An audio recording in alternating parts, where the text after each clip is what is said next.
Hello, welcome back to my channel. എല്ലാവർക്കും ഒരു പുതിയൊരു വീഡിയോയിലേക്ക് സ്വാഗതം. നമ്മൾ കുറേയായി ഇപ്പോൾ ചൂടൊക്കെ ആയതുകൊണ്ട് പകൽ സമയങ്ങളിൽ വീക്കെൻഡിൽ അങ്ങനെ പുറത്തേക്കൊന്നും പോകുന്നുണ്ടായിരുന്നില്ല. കഴിഞ്ഞ 2 ആഴ്ചയായിട്ട് ഇങ്ങനെ പോകണമെന്ന് വിചാരിക്കും, പിന്നെ അങ്ങനെ ചൂട് കാരണം അങ്ങനെ മടി പിടിച്ചിരിക്കുകയാണ് ചെയ്യുന്നത്. അങ്ങനെ ഇന്നെന്തായാലും ഇറങ്ങി. ഇന്ന് നമ്മളിപ്പോൾ എത്തിയിരിക്കുന്നത് അൽഖാനിലുള്ള ഷാർജ അക്വേറിയം കാണാൻ വേണ്ടിയിട്ടാണ്. ഞങ്ങളിവിടെ എത്തിയത് വൈകുന്നേരം ഒരു 3:30 അടുത്തായിരുന്നു. ഇവിടുത്തെ ടൈമിംഗ് എന്ന് പറയുന്നത് രാവിലെ 8 മണി മുതൽ വൈകുന്നേരം 8 മണി വരെയാണ്. ഈ അക്വേറിയത്തിനോട് അടുത്ത് തന്നെ ഒരു മ്യൂസിയം ഉണ്ട്. അതുപോലെ തന്നെ കുറച്ച് നടന്നെന്ന് വെച്ചാൽ അൽഖാൻ ബീച്ചിലേക്ക് നമുക്ക് എത്താൻ പറ്റും. അക്വേറിയത്തിൻ്റെ കാഴ്ചകളൊക്കെ കണ്ടു കഴിഞ്ഞിട്ട് നമുക്ക് ബീച്ചിൽ പോകാനുള്ള ഒരു പ്ലാൻ കൂടി ഉണ്ട്. നോക്കട്ടെ, നമുക്ക് എന്തായാലും ഇവിടുത്തെ കാഴ്ചകളൊക്കെ ഒന്ന് കാണാം. ഇവിടെ ചെറിയൊരു ഡയറക്ഷൻ ബോർഡും കൊടുത്തിട്ടുണ്ട്. അപ്പോൾ ഇതാണ് എൻട്രൻസ്. നമുക്കിനി നേരെ അകത്ത് കിടക്കാം. ഇതാണ് ഇവിടുത്തെ ഒരു എൻട്രൻസ്. ഇതിൻ്റെ മേലായിട്ട് നോക്കുമ്പോൾ ദേ കടൽ ജീവികളിൽ കുറേ സ്ട്രക്ചറൊക്കെ ഉണ്ടാക്കി ഇങ്ങനെ തൂക്കിയിട്ടുണ്ട്. കാണാനൊരു പ്രത്യേകിച്ച് ഭംഗിയൊക്കെ ഉണ്ട്. ഇവിടെ രാവിലെയാണ് തോന്നുന്നത് തിരക്കൊക്കെ ഉണ്ടാവാറ്. ഞങ്ങൾ വരുന്ന ടൈമിൽ ഇതാകണില്ലേ, ഇവിടെ ഒന്നും അങ്ങനെ ഇപ്പോൾ തിരക്കൊന്നും കാണാനില്ല. ഇവിടുത്തെ ടിക്കറ്റ് റേറ്റ് വരുന്നത് 2 വയസ്സ് മുതൽ 12 വയസ്സ് വരെയുള്ള കുട്ടികൾക്ക് 15 ദിർഹവും പിന്നെ അഡൾട്ട്സിന് 25 ദിർഹവുമാണ് ചാർജ് വരുന്നത്. അപ്പോൾ ടിക്കറ്റ് എടുത്ത് നമുക്കിനി നേരെ അകത്ത് കയറാം. അകത്തേക്ക് കയറുന്നതിന് മുമ്പേ തന്നെ ഇവിടെ ഗ്രീൻ ബാക്ക്ഗ്രൗണ്ടിൽ നമുക്ക് ഫോട്ടോ ഒക്കെ എടുത്ത് തരുന്നുണ്ട്. ഇപ്പോൾ എടുത്ത ഫോട്ടോസ് നമുക്ക് ഇറങ്ങുന്ന സമയത്ത് നമുക്ക് പൈസ കൊടുത്ത് മേടിക്കാൻ പറ്റും. അങ്ങനെ മുൻപോട്ട് നടക്കുമ്പോൾ നമുക്ക് ഈ ഒരു ലെഫ്റ്റ് സൈഡായിട്ട് കാണാൻ പറ്റുന്ന ഈ ഷെല്ലുകളുടെ ഒരു ശേഖരണമാണ്. പല ആകൃതിയിലും വലുപ്പത്തിലുമുള്ള അപൂർവയിലും ഷെല്ലുകളുടെ ശേഖരണമാണ് ഇവിടെ ഡിസ്പ്ലേ ചെയ്ത് വെച്ചിരിക്കുന്നത്.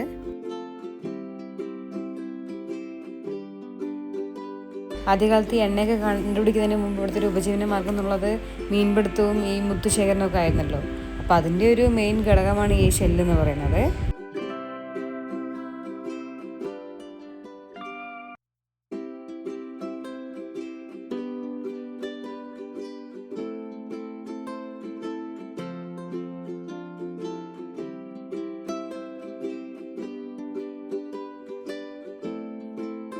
പിന്നെ ഈ അക്വേറിയത്തിൻ്റെ ഓരോ ഏരിയയിലേക്കും ഓരോ പേര് കൊടുത്തിട്ടുണ്ട്. അപ്പോൾ നമ്മളിനി പോകാൻ പോകുന്നത് ഹാർബർ എന്ന ഏരിയയിലേക്കാണ്. ഇവിടെ ഈ ഡിസ്പ്ലേ കൊടുത്തിരിക്കുന്ന ഈ ഒരു ഹാർബറിനകത്തുള്ള മീനുകളുടെ ഡീറ്റെയിൽസ് ആണ്. ഇവിടെയുള്ള സ്രാവുകളുടെ 3 വെറൈറ്റികൾ എന്ന് പറയുന്നത് white tip reef shark, black tip reef shark, grey reef shark എന്നിവയാണ്. നോക്കിയാൽ എത്ര വലിയ സ്രാവുകളല്ലേ, എൻ്റെ അമ്മേ. താഴെയിട്ടിരിക്കുന്നത് വൈറ്റ് സാൻഡാണ് തോന്നുന്നത്. അതുകൊണ്ടാണ് ഇത്രയും ക്ലീൻ ആയിട്ട് നല്ല പെർഫെക്റ്റ് ആയിട്ടുള്ള വ്യൂ കിട്ടുന്നത്. സ്രാവുകൾ മാത്രമല്ല വേറെയും ചെറിയ മീനുകൾ കൂടി കാണാൻ പറ്റുന്നുണ്ട്. ഇത് എവിടെ ഒരാൾ അനങ്ങാതെ കിടക്കുന്നുണ്ട്, കുറേ നേരമായി റെസ്റ്റിലാണെന്ന് തോന്നുന്നു. എന്ത് രസമല്ല ഇങ്ങനെ മീനുകളിങ്ങനെ നീന്തി കളിക്കുന്നത് കാണുമ്പോൾ. ദുബായ് മോളിലെ അക്വേറിയത്തിലാണ് നമ്മൾ ഇത്രയും വലിയ ഫിഷുകളെയൊക്കെ കണ്ടിട്ടുള്ളത്. പക്ഷെ അതിനകത്തേക്ക് നമ്മൾ ഇതുവരെ കയറിയിട്ടില്ല. ഇവിടെ എത്രയും അടുത്ത് കാണാൻ പറ്റുമ്പോൾ നല്ല രസമുണ്ട് കാണാൻ. ഇവിടെ കാണുന്ന ഡിസ്പ്ലേയിൽ നോക്കി നമുക്ക് ഈ ഒരു ഫിഷുകളുടെ ഫുൾ ഡീറ്റെയിൽസ് അറിയാൻ പറ്റും. അവരുടെ സയൻറ്റിഫിക് നെയിം, അവരുടെ ഫുഡ്, അവരുടെ ലെങ്ത്ത്, ഇങ്ങനെയുള്ള ഡീറ്റെയിൽസൊക്കെ നമുക്കത് ക്ലിക്ക് ചെയ്ത് നോക്കാൻ പറ്റും. അതിൽ തന്നെ 200 സെൻറ്റിമീറ്ററൊക്കെയാണ് ഈ ഒരു സ്രാവുകളിലേക്ക് ഒരു ലെങ്ത്ത് വരുന്നത്. ഈ ഒരു അക്വേറിയത്തിനെ കുറിച്ച് പറയുകയാണെന്നുണ്ടെങ്കിൽ 2008 ഇത് പ്രവർത്തനം ആരംഭിച്ചത്. സമുദ്രജീവികളെ പ്രദർശിപ്പിക്കുന്ന UAE സർക്കാരിന് കീഴിലുള്ള ആദ്യത്തെ വലിയ കേന്ദ്രം കൂടിയാണ് ഈ ഒരു ഷാർജ അക്വേറിയം. ഈ കാണുന്നത് ഇവിടുത്തെ ഒരു പ്രാചീന ലൈഫ് സ്റ്റൈലിനെ സൂചിപ്പിക്കുന്ന തരത്തിലുള്ള ഒരു ഇൻറ്റീരിയറാണ്. അവിടെ നിന്ന് നേരെ പോകുമ്പോൾ ഒരു ഇരുട്ട് നിറഞ്ഞ സ്ഥലത്തേക്കാണ് ഇറങ്ങിയത്. അവിടെ കാണാൻ പറ്റുന്ന ഭിത്തികളിലായിട്ട് ഘടിപ്പിച്ചുള്ള ചെറിയ അക്വേറിയംസ് ആണ്. ഈ റൈറ്റ് സൈഡായിട്ട് കിടക്കുന്നത് അത് ഫിഷാണ്. പൂ പോലെ ഉണ്ട് കാണുമ്പോൾ, പക്ഷെ അതൊരു ഫിഷാണ്. ഇതാണ് കടൽ കുതിരകൾ. ഇതിൻ്റെ ഒരു ഫേസിൻ്റെ ഭാഗം മാത്രമേ കുതിരയെ പോലുള്ളൂ, ബാക്കിയൊക്കെ പാമ്പിനെ പോലെയുള്ളത്. ഇവിടെ നോക്കുമ്പോൾ കല്ലേതാ മീനേതാന്ന് അറിയാത്ത അവസ്ഥയാണ്. ഈ ഗ്ലാസ്സിനോട് അടുത്ത് കിടക്കുന്ന മീനാണത്. ഇതിലൂടെ നടന്ന് ഇന്ന് നമ്മൾ താഴേക്കാണ് പോകുന്നത്. ഇത് കൊള്ളാലോ, കുഞ്ഞു കുഞ്ഞു മീനുകളുണ്ടാക്കിയൊരു വലിയ മീനിൻ്റെ സ്ട്രക്ചറാണ്. എന്താ അല്ലേ, ഈ ഇരുണ്ട ബാക്ക്ഗ്രൗണ്ടിൽ അത് കാണാൻ നല്ല ഭംഗിയുണ്ട്. അങ്ങനെ നമ്മൾ താഴെ എത്തി. ഇവിടെ നിന്ന് നോക്കുമ്പോൾ തന്നെ അവിടെ നിന്ന് മീനുകൾ ഓടിക്കളിക്കുന്നത് കാണാൻ പറ്റുന്നുണ്ട്. ഇവിടെ മൊത്തം ഇങ്ങനെ ഡാർക്ക് ബാക്ക്ഗ്രൗണ്ടാണ് കേട്ടോ. അങ്ങനെ ആകുമ്പോൾ ഈ കാണാനും ഒരു പ്രത്യേക ഭംഗിയുണ്ടാവും എല്ലാം. ഇവിടെയുള്ള ചുമരകളിൽ ഇങ്ങനെ മീനുകളുടെ പടങ്ങളൊക്കെ വരച്ച് നിറച്ചിരിക്കുകയാണ്. പിന്നെ ഇവിടെ നിന്ന് ഫോട്ടോ ഒക്കെ എടുക്കുന്ന സമയത്ത് ഫ്ലാഷ് ഒഴിവാക്കാൻ പ്രത്യേകം ശ്രദ്ധിക്കണം. അതെല്ലായിടത്തും ഒരു അറിയിപ്പ് പോലെ അവരവിടെ കൊടുത്തിട്ടുണ്ട്. മീനുകളെ കണ്ട വഴിക്ക് ആശാത്തി അവിടെ നിന്ന് വരുന്നേ ഇല്ല, അത് അവിടെ തന്നെ പിടിച്ചുകൊണ്ട് നിൽക്കുന്നുണ്ടായിരുന്നു. അവിടെ നിന്ന് ഇങ്ങോട്ട് വരുമ്പോൾ കാണാൻ പറ്റുന്നത് നമ്മൾ മുകളിൽ കണ്ട ഹാർബറിൻ്റെ ഒരു അടിഭാഗമാണ്. ഇവിടെ വേറൊരു ടാങ്കിലായിട്ട് വേറെ കുറേ മീനുകളും ഇട്ടിട്ടുണ്ട്. ഈ ഒരു ഭാഗത്തെ ചുമരിൽ മൊത്തം ഫ്ലോറസെന്റ് പെയിന്റിംഗ് ആണ് ചെയ്തിരിക്കുന്നത്.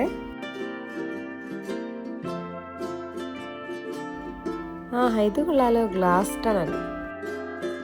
ഇതിൽ കൂടെ നടക്കുമ്പോൾ ശരിക്കും സമുദ്രത്തിൻ്റെ അടിത്തട്ടിൽ കൂടെ നടക്കുന്ന ഒരു ഫീലാണ് ഉണ്ടാവുന്നത്. നമ്മൾ വെള്ളത്തിലല്ലേ എന്നുള്ളൂ, പക്ഷെ നമുക്ക് ചുറ്റും വെള്ളവും ധാരാളം മീനുകളൊക്കെയാണ് ഓടിക്കളിക്കുന്നത്. പിന്നെ ഒന്ന് പ്രത്യേകം ശ്രദ്ധിച്ചത് ഈ ഒരു കടലിൻ്റെ അടിത്തട്ടിലായിട്ട് തകർന്നു പോയ ചെറിയൊരു ഷിപ്പിൻ്റെ ഭാഗങ്ങളും പിന്നെ അതിൻ്റെ വലിയ ചങ്ങലയൊക്കെ ആയിട്ട് തകർന്നു പോയ ഒരു ചങ്ങലയൊക്കെ ആയിട്ടുള്ള ഒരു കോൺസെപ്റ്റ് അടിപൊളിയായിരുന്നു. ദേ സ്രാവ് വരുന്നുണ്ട്, എത്ര അടുത്തുകൂടിയേ പോകുന്നു നോക്കിയേ, എന്താ വലുപ്പല്ലേ. അവിടെ നിന്ന് മുന്നോട്ടേക്ക് വരുമ്പോൾ ഇവിടെ ഒരു പ്രത്യേകിച്ചൊന്നും കാണാൻ പറ്റില്ല, ഒരു ഇരുണ്ട ഗുഹ പോലെയാണ് ഇവിടെ. ഓരോ സ്ഥലത്തിനും ഒരു പേര് കൊടുത്തിട്ടുണ്ട്. ഇനി നമ്മൾ കയറാൻ പോകുന്നത് ഈസ്റ്റ് കോസ്റ്റിലേക്കാണ്. ഇവിടെ കാണാൻ പറ്റുന്ന കടൽ തട്ടിനടിയിലുള്ള ധാരാളം പാറക്കഷ്ണങ്ങളും അതിനിടയിലുള്ള കടൽ സസ്യങ്ങളും ജീവികളൊക്കെയാണ്.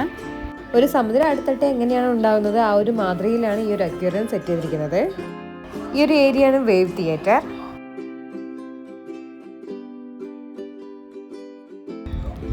ഇതാണ് മോറേ ഈൽസ്.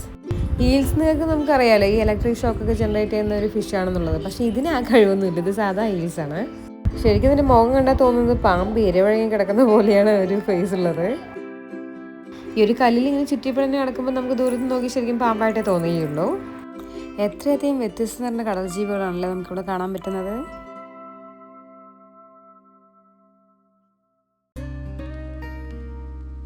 കരയിൽ പാമ്പ് അഴിയുന്ന പോലെയാണ് ഈ ഒരു വെള്ളത്തിൽ കിടന്നിട്ട് ഈ ഒരു ഈല് നീന്തിക്കൊണ്ടിരിക്കുന്നത്.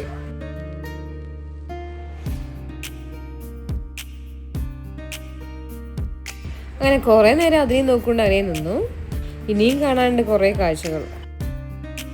6500 ചതുരശ്ര മീറ്റർ വിസ്തൃതിയിൽ 2 നിലകളിലായിട്ടാണ് ഈ ഒരു അക്വേറിയം നിർമ്മിച്ചിരിക്കുന്നത്.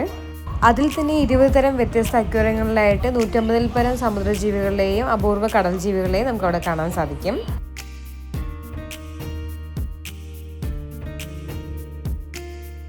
ഇവിടെ കുട്ടികൾക്ക് ഇരുന്ന് വരയ്ക്കാനായിട്ട് കുറേ ടേബിളും കസേരയൊക്കെ ഇട്ടിട്ടുണ്ട്.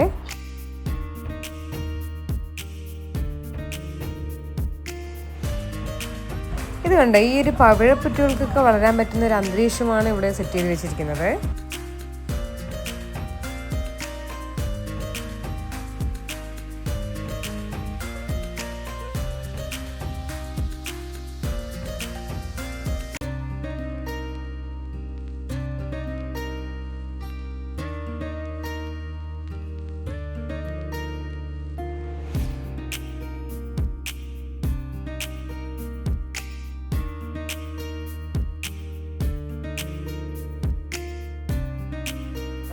ഈ കാണുന്നത് നമ്മൾ നേരത്തെ ഗ്ലാസ് ടണലിൽ കൂടെ വന്നിട്ടുണ്ടായിരുന്നില്ല, അതിൻ്റെ ഒരു വേറൊരു സൈഡാണ് ഈ ഒരു ഭാഗത്ത് കാണാൻ പറ്റുന്നത്.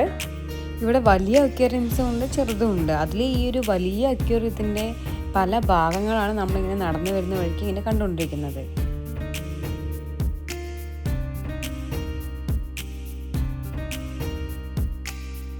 ഇവിടെ കാണാൻ പറ്റുന്ന കുറേ പല നിറങ്ങളിലായിട്ടുള്ള മീനുകളാണ്.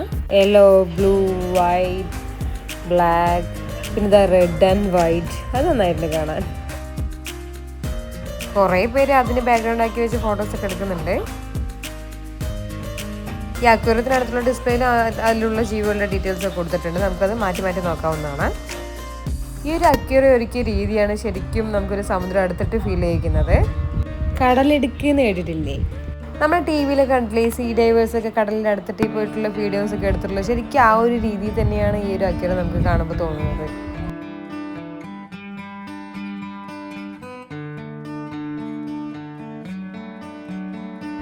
ഇത് നമ്മൾ മുകളിലത്തെ ഫ്ലോറിലേക്കാണ് പോകുന്നത്. ഇതേ മേലെ വന്ന് നേരെ കാണുന്നത് ഈ ഒരു അക്വേറിയമാണ്. പിന്നെ ഈ സൈഡായിട്ട് കാണുന്നത് നമ്മൾ താഴെ കണ്ട ആ കടലെടുക്ക് പോലുള്ള അക്വേറിയത്തിൻ്റെ മുകൾ ഭാഗമാണ്.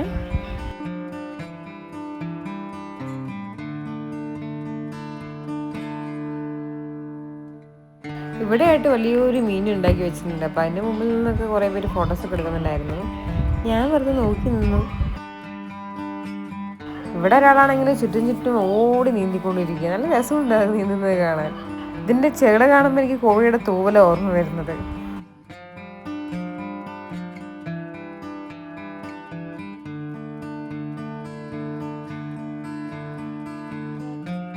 ഈ ഒരു ഫിഷിനെ കാണാൻ നല്ലൊരു ഭംഗിയുണ്ട്.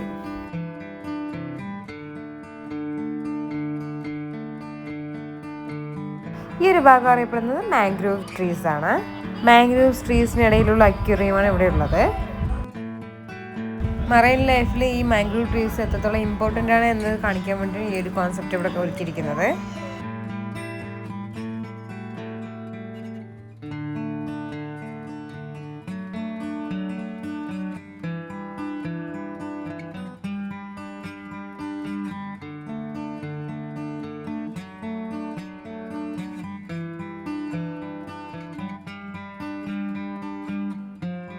ഈ ഒരു ഭാഗത്തൊരു പോണ്ട് പോലെയാണ് ഒരുക്കിയിരിക്കുന്നത്. ഈ ഒരു സെറ്റപ്പ് എനിക്ക് ഭയങ്കര ഇഷ്ടമായി. അതിനകത്തായിട്ട് ഇതാ സ്റ്റാർ ഫിഷ് ഉണ്ട്, തെരണ്ടി, പിന്നെ ഫ്ലൗണ്ടർ ഫിഷ് ഒക്കെ ഉണ്ട്. ഈ ഒരു ഫ്ലൗണ്ടർ ഫിഷ് എപ്പോഴും ഈ മണ്ണിൻ്റെ ഇടയിൽ ഇങ്ങനെ ഒളിഞ്ഞിരിക്കുന്ന പതിവാണ്. പിന്നെ ഒരു പ്രത്യേകത, അതിൻ്റെ തലൻ്റെ ഒരു സൈഡ് തന്നെയാണ് 2 കണ്ണുകളുള്ളത്. ഇത് തെരണ്ടി തന്നെയാണല്ലോ അല്ലേ, കണ്ടിട്ട് അതുപോലെയുള്ളത്. പിന്നെ സ്റ്റാർ ഫിഷ് ഇവിടെ കുറേ എണ്ണം ഉണ്ട്.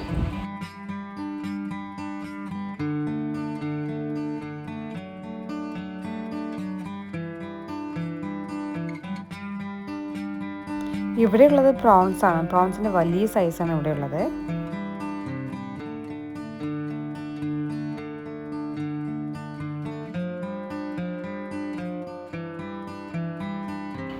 ഇവിടെ കണ്ട ഒരു വെറൈറ്റി സാധനം, ഒരു വ്യത്യസ്തമായ കടൽ ജീവിയാണത്. ഇത് കണ്ടില്ലേ, നീണ്ട കൂർത്ത മുള്ളുകൾ പോലെ ഉണ്ട്. മുള്ളാണോ അതോ വേറെ വല്ലതാണോ അറിയില്ല, പക്ഷെ ഇങ്ങനെ നോക്കുമ്പോൾ മുള്ളായിട്ടാണ് തോന്നുന്നത്.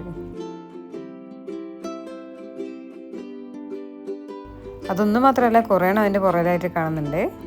ഷോ, എന്തൊക്കെ തരം കടൽ ജീവികളാണല്ലേ. ഇതിന് കണ്ട ആരെങ്കിലും പറയും ഒരു ജീവിയാണെന്ന്? ചുമ്മാ ഒരു സ്റ്റാർ വെച്ച പോലെയല്ലുള്ളൂ. ഇവിടെ മൊത്തം കാണാൻ പറ്റുന്ന നമ്മൾ താഴെ കണ്ട അക്വേറിയത്തിൻ്റെ മുകൾ ഭാഗമാണ്. അങ്ങനെ അക്വേറിയം കാഴ്ചകൾ ഇവിടത്തോടെ കഴിഞ്ഞു.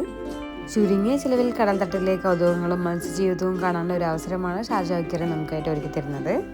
ഇവിടേക്കായി മാത്രം 21 അക്വേറിയങ്ങളിലായിട്ട് 18 ലക്ഷം ലിറ്റർ വെള്ളമാണ് പ്രതിദിനം ഉപയോഗിച്ചുകൊണ്ടിരിക്കുന്നത്. കൂടാതെ പാരിസ്ഥിതിക നാശത്തെക്കുറിച്ചും മറൈൻ പോപ്പുലേഷനെ കുറിച്ചും ജനങ്ങളിൽ ഒരു അവയർനെസ് കൊണ്ടുവരാനുള്ള സൗകര്യം കൂടി ഷാർജ അക്വേറിയത്തിൽ ഒരുക്കിയിട്ടുണ്ട്.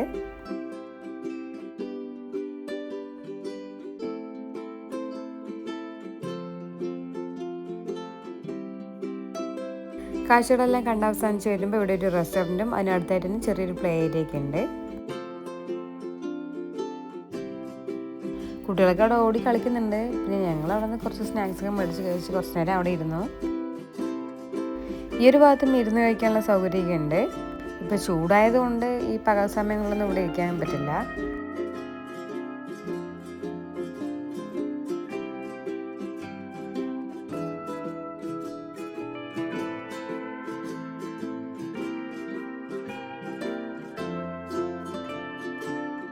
ഇവിടെ നോക്കുമ്പോൾ കനാലിലൂടെ ബോട്ട് പോകുന്ന കാഴ്ചകളൊക്കെ നമുക്ക് ഇവിടെ നിന്ന് കാണാൻ പറ്റും.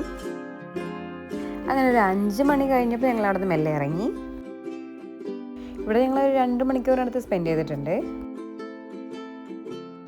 ഈ ഒരു അക്വേറിയത്തിൻ്റെ സൈഡിലായിട്ട് തന്നെ ചെറിയൊരു വാട്ടർ ഫൗണ്ടൻസ് ഒക്കെ ഒരുക്കിയിട്ടുണ്ട്. പിന്നെ പറയാനുള്ള ഒരു കാര്യം പറയുന്നത്, ഷാർജ അക്വേറിയത്തിന് അടുത്ത് തന്നെയാണ് ഷാർജ മെരിടൈം മ്യൂസിയം ഉള്ളത്. അപ്പോൾ അക്വേറിയത്തിന് ടിക്കറ്റ് എടുക്കുന്ന സമയത്ത് നമുക്ക് മ്യൂസിയത്തിലേക്ക് കൂടി എൻട്രി കിട്ടുന്നതാണ്. ഞങ്ങൾ അക്വേറിയത്തിലെ കാഴ്ചകളൊക്കെ കണ്ട ശേഷം മ്യൂസിയത്തിൽ കൂടി കയറിയിട്ടാണ് പോയത്. ഇപ്പം ഞങ്ങൾ പോയിക്കൊണ്ടിരിക്കുന്ന അൽക്കാൻ ബീച്ചിലേക്കാണ്. ഞങ്ങൾ മെയിനായിട്ട് വന്നത് അൽക്കാൻ ബീച്ചിലേക്കായിട്ടാണ് വന്നത്. പക്ഷേ 3 മണിക്ക് ഇറങ്ങിയത് കൊണ്ട് അക്വേറിയത്തിലേക്ക് കാഴ്ചകളൊക്കെ കണ്ട് നേരെ ബീച്ചിൽ പോകാമെന്നായിരുന്നു വിചാരിച്ചത്. എല്ലാവരുടെയും കയറി ഇവിടെ എത്തുമ്പോഴേക്കും 7 മണിയായി. പേര് ബീച്ചിലേക്ക് കയറണമെങ്കിൽ 6 മണിക്ക് മുമ്പെങ്കിലും വന്നാലേ കയറാൻ പറ്റുന്നുണ്ടായിരുന്നുള്ളൂ. അങ്ങനെ നമ്മൾ നേരെ തിരിച്ച് വീട്ടിലേക്ക് തന്നെ നടന്നു. ഇനിയിപ്പോൾ പിന്നെ ഒരു ദിവസം നമുക്ക് അൽക്കാൻ ബീച്ചിലേക്കായിട്ട് വരാം. ഇന്നത്തെ വീഡിയോയിലെ ഷാർജ അക്വേറിയത്തിലെ കാഴ്ചകൾ എല്ലാവർക്കും ഇഷ്ടമാണെന്ന് വിചാരിക്കുന്നു. ഇഷ്ടമായാൽ നിങ്ങളുടെ വിലപ്പെട്ട അഭിപ്രായങ്ങളും നിർദ്ദേശങ്ങളും ഈ ഒരു വീഡിയോയിലെ കമൻറ്റ് ബോക്സിൽ അറിയിക്കണേ. അടുത്തൊരു വീഡിയോയുമായി വീണ്ടും വരാം. Thanks for watching.